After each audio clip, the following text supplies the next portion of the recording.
Yeah, so I'd like to welcome Lisa Terech from the Oshawa Museum, who is going to discuss the Oshawa Museum project, a carrying place. So, Lisa, can you tell us a little bit more about what the students who sign up for this project can expect? Yeah, of course. First, I will say thanks for having me. I'm always excited to come out and talk about the Oshawa Museum.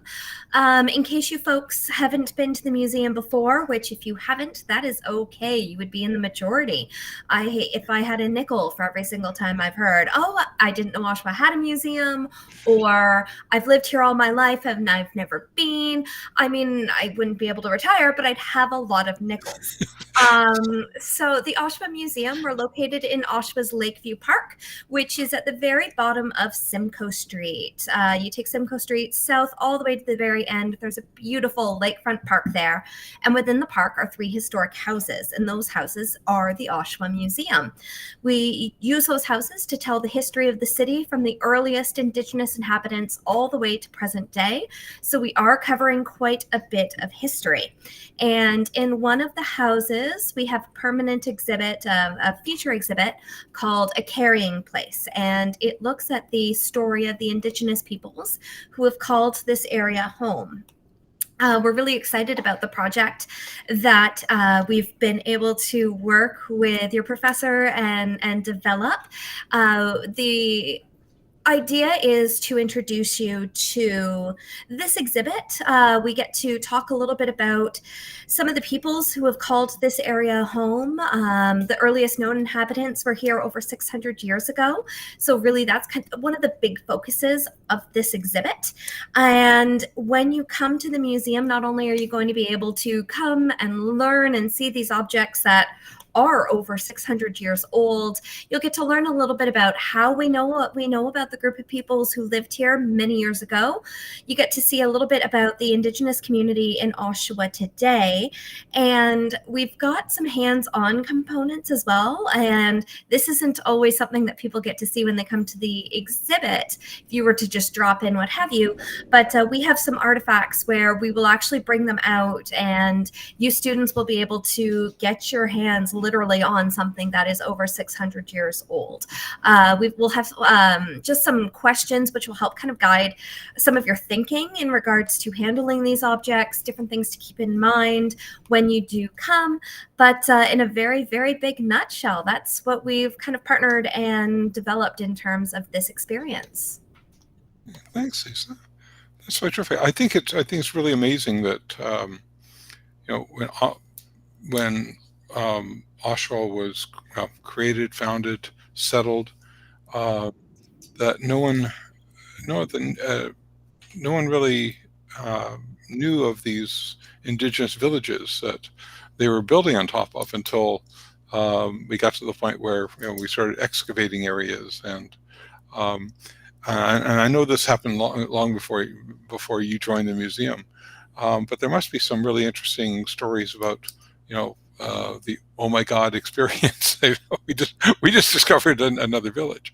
Do you want to address that at all? Yeah, of course. So the exhibit specifically looks at two of these villages that were found. The first one, which was found, was back in the 1960s. A gentleman had gone to this vacant, at the time it was vacant property. He'd gone to a vacant property to get some topsoil for his garden, spread it out over his flowers, was quite proud of, yay, I'm going to have a great looking garden. It rained overnight, and the next day he went and he looked at his flowers and saw little bits of pottery all scattered about. And we're very fortunate, and I'm using the royal we here, we are very fortunate that this gentleman was very historically minded, so he knew what he was looking at, and he was able to get onto the phone with the right people. And this sparked a good few year-long archaeological excavation where 18,000 objects were found. The other excavation kind of was found by accident, like you were saying. They were starting to excavate for a subdivision. The developers were digging, doing what they were doing, and found bits of pottery, which then sparked what was called a salvage dig. So the archaeologists were given a certain amount of time to get in, find what they could find, but then they had to get out again. And what's interesting about that, I don't have an archaeology background myself, so a lot of all of this I've kind of learned through my years of working at the museum. The process is flipped. So back in 1992, when that second site was found, it was a case of they were digging, found pottery, then did the archaeology. But today, before any kind of development or anything like that happens, you have to do that excavation first. Like before any shovels go in the ground, you are digging and doing different levels of archaeological excavation. So it's really interesting that over 30 years, we've changed what we know. And it's that old adage, when you know better, you do better. We know better now, and we hopefully do better when it comes to preserving these sites. So, looking back on these sites, why are they important to take a look at? So people lived there 600 years ago. What's the importance of that? I think it's really important, especially in this time where we are living post-Truth and Reconciliation Commission report, because for the longest time, the narrative started with a guy named Benjamin Wilson. He came up from America, and he was the first settler in the area, and isn't that grand?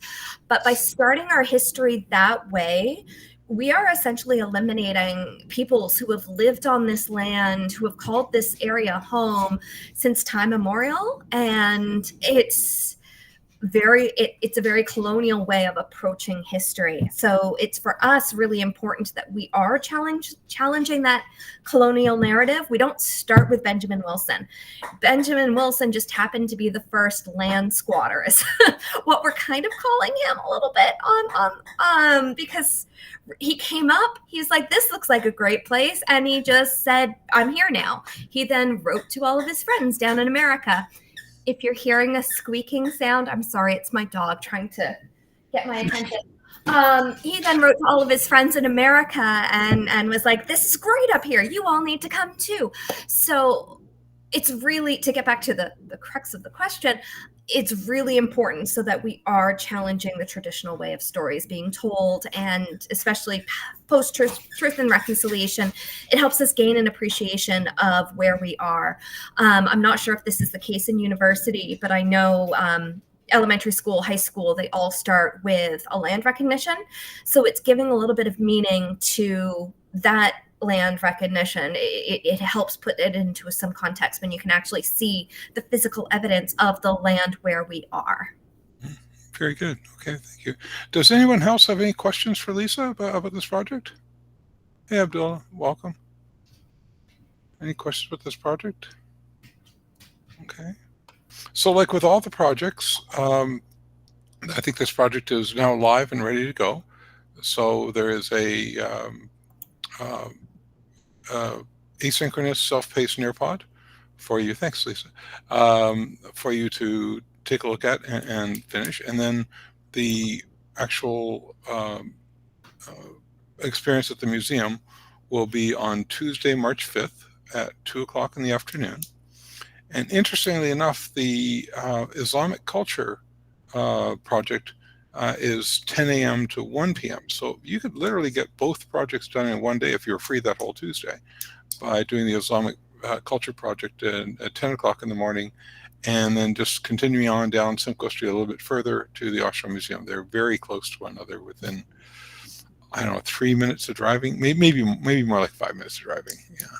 Closer to 10, depending on how you hit the lights. Oh, okay. So fair enough. Not bad at all in the grand scheme. And both are on the 901 Simcoe bus, so you can, if you don't have a car, you can take the bus down to see both of them.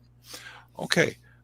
So Lisa, thank you very much for coming by. And again, unless anybody has any questions, I'll let you get on. I know you've got important things on the plate tonight. And yeah, I'll just wrap up by saying I've just dropped 2 links in the chat. The one is the link to the Oshawa Museum's website. Our site can be confusing because there are the 3 houses. If you have any questions, hopefully that will explain where we are. It's got our contact information, so if you've got any questions, please feel free to reach out. And then we've got a very active blog. I'm quite proud of the resources that we make available via the blog. And we've got a resource page called Indigenous History Month, and it is a wrap up of all sorts of media media that we've created around this topic that you will be looking at for your experience. So again, all our contact is on there. If you've got any questions, reach out. Otherwise, I'm really pleased to have this opportunity to come speak to your class, and thanks so much. And I'm looking forward to meeting some of you folks in person. Right. We'll see you a little bit more than a month from now. Thanks, Lisa. Excellent. Have a great evening, folks. You too. Bye now. Bye. Okay. That was nice, Megan. Very good. Good job. Okay, I'm going to stop the recording now.